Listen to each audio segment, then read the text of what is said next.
Hello friends, search academy में आपका स्वागत है।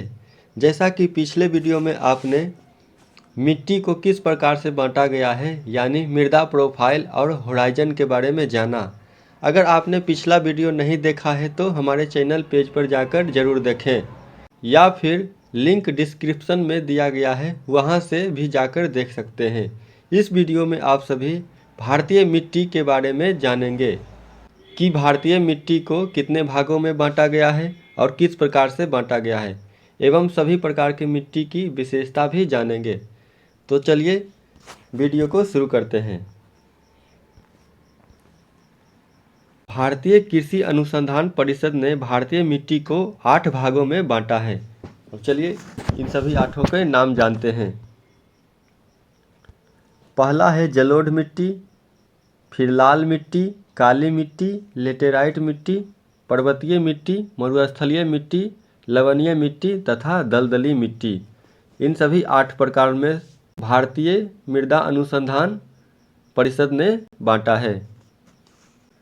इन सभी मिट्टियों में से केवल 4 पर ही कृषि की जाती है।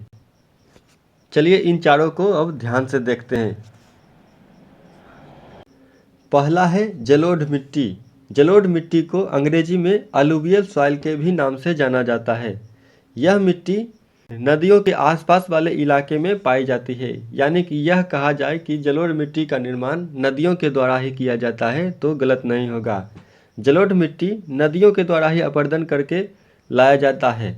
जलोढ़ मिट्टी में ह्यूमस की कमी होती है। ये प्रश्न बार बार पूछा जाता है कि किस मिट्टी में ह्यूमस की कमी होती है, तो जलोढ़ मिट्टी में ह्यूमस की कमी पाई जाती है।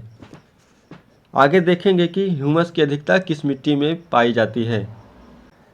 जलोढ़ मिट्टी काफ़ी उपजाऊ होती है और इसके प्रमुख फसल हैं गेहूँ, धान, मक्का, चना।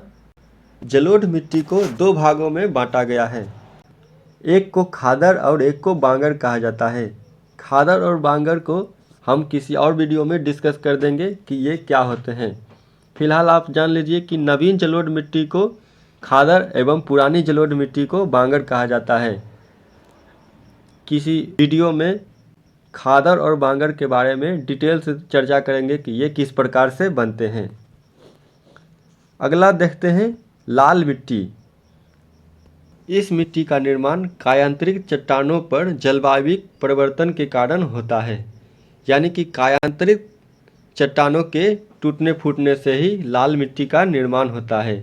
इसमें सिलिका एवं आयरन की अधिकता होती है। लेटेराइट मिट्टी में भी सिलिका और आयरन की अधिकता होती है और लाल मिट्टी में भी सिलिका और आयरन की अधिकता होती है। आगे है यह ज़्यादातर बंजरी क्षेत्रों में पाए जाते हैं। लाल मिट्टी ज़्यादातर मध्य प्रदेश के इलाके तथा महाराष्ट्र के कुछ इलाके में और छत्तीसगढ़ में पाए जाते हैं।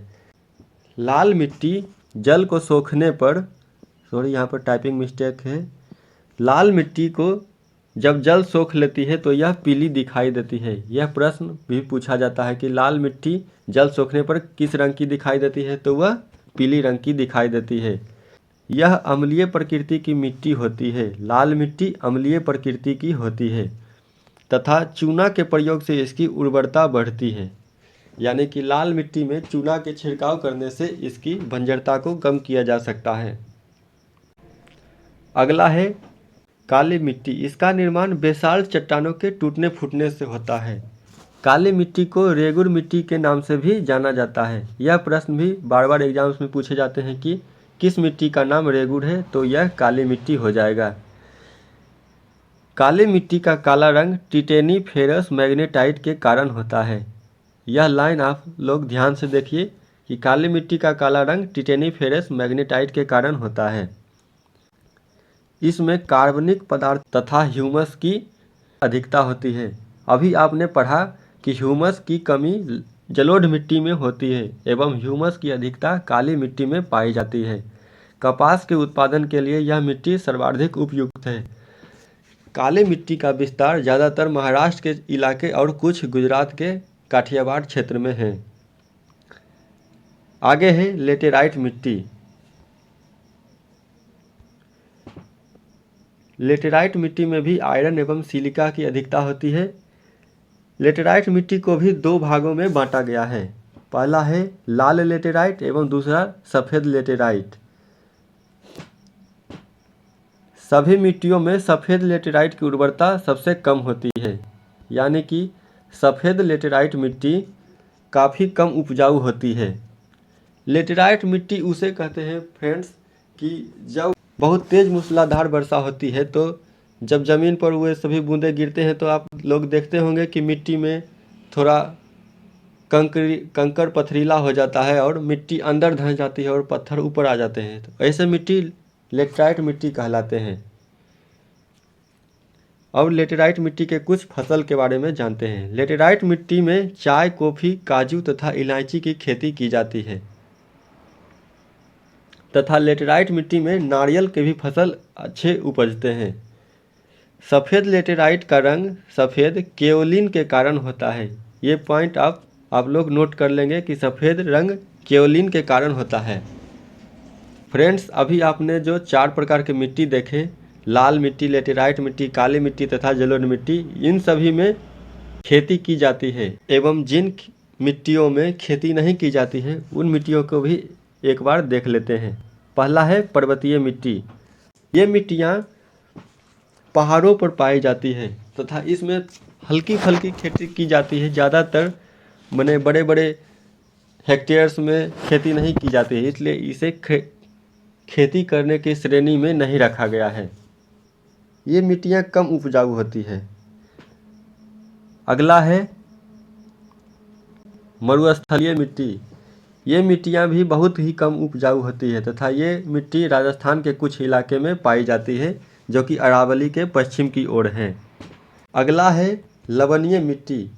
लवणीय मिट्टी गुजरात के कच्छ वाले इलाके में पाई जाती है जहाँ लवण यानी नमक की अधिकता होती है। और अगला है दलदलीय मिट्टी।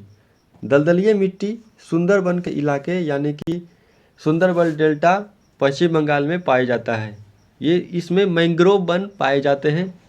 ये मिट्टी में ह्यूमस की अधिकता होती है। दलदलीय मिट्टी में भी ह्यूमस की अधिकता होती है। चलिए दोस्तों, अब इन सभी मिट्टियों को एक बार भारत के मैप में देख लेते हैं कि कौन सी मिट्टी कहाँ है।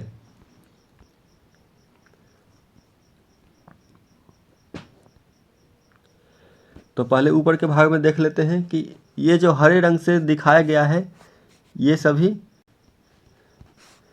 सभी जो आप लोग देख रहे हैं ये सभी पर्वतीय मिट्टी के उदाहरण हैं। और जलोढ़ मिट्टी ये वाले भाग हैं, ये सभी जलोढ़ मिट्टी की, इधर से ब्रह्मपुत्र नदी आती है, इधर से गंगा नदी, सिंधु नदी, ये सभी जलोढ़ मिट्टी का निर्माण करती है। और ये वाले बड़े बड़े भाग को आप लोग काली मिट्टी के रूप में देख रहे हैं। और काली मिट्टी थोड़ा सा हमने पहले भी बताया कि काठियावाड़ वाले क्षेत्र में पाई जाता है। चित्र में जो लाल वाले भाग दर्शाए गए हैं, इधर कुछ 7 सिस्टर्स की ओर और मध्य प्रदेश, छत्तीसगढ़, उड़ीसा वाले क्षेत्रों में ये सभी लाल मिट्टी के प्रकार हैं। लाल मिट्टी बहुतायत रूप में तमिलनाडु में भी पाई जाती है। पश्चिमी तट पर लेटेराइट मिट्टी पाई जाती है। एग्जाम्स में अगर पूछा जाए कि लेटेराइट मिट्टी का विस्तार कहाँ है तो वह पश्चिमी तट पर यानी कोंकण तट तथा मालाबार तट पर लेटेराइट मिट्टी का विस्तार है। क्योंकि हमने बताया कि लेटेराइट मिट्टी का निर्माण किस प्रकार से होता है कि वर्षा तेज पड़ती है, मूसलाधार वर्षा के कारण जब मिट्टी अंदर धंस जाती है और कंकड़ पथरीला भाग ऊपर आ जाता है तो ये लेटेराइट मिट्टी बन जाती है। तो आप लोग जानते होंगे कि मूसलाधार वर्षा इसी छोर पर होती है और लेटेराइट मिट्टी इसी कारण से इस तट पर ज़्यादा पाई जाती है। पश्चिमी तट पर लेटेराइट मिट्टी एवं पूर्वी तट पर जलोढ़ मिट्टी पाई जाती है। ये आपसे एग्जाम्स में पूछे जाते हैं। ये प्रश्न हमेशा एग्जाम्स में आते हैं कि पश्चिमी तट पर लेटेराइट मिट्टी और पूर्वी तट पर कौन सी मिट्टी पाई जाती है, तो पूर्वी तट पर जलोढ़ मिट्टी पाई जाती है। क्योंकि इधर कृष्णा गोदावरी डेल्टा, इधर महानदी का डेल्टा, इधर गंगा नदी का डेल्टा, सभी महत्वपूर्ण नदियाँ पूर्व की ओर ही बहती है। और कुछ भाग में जैसे कि यहाँ सुंदरबन वाले इलाके में दलदलीय मिट्टी, इधर गुजरात के कच्छ वाले इलाके में लवणीय मिट्टी और राजस्थान के इलाके में मरुस्थलीय मिट्टी पाई जाती है। तो फ्रेंड्स, इस वीडियो में आप सभी ने भारत की मिट्टी एवं इसके प्रकार एवं विभाजन के बारे में जाना। आशा करता हूं कि इस वीडियो को देखने के बाद आप सब मिट्टी से संबंधित सभी ऑब्जेक्टिव प्रश्न को हल कर पाएंगे।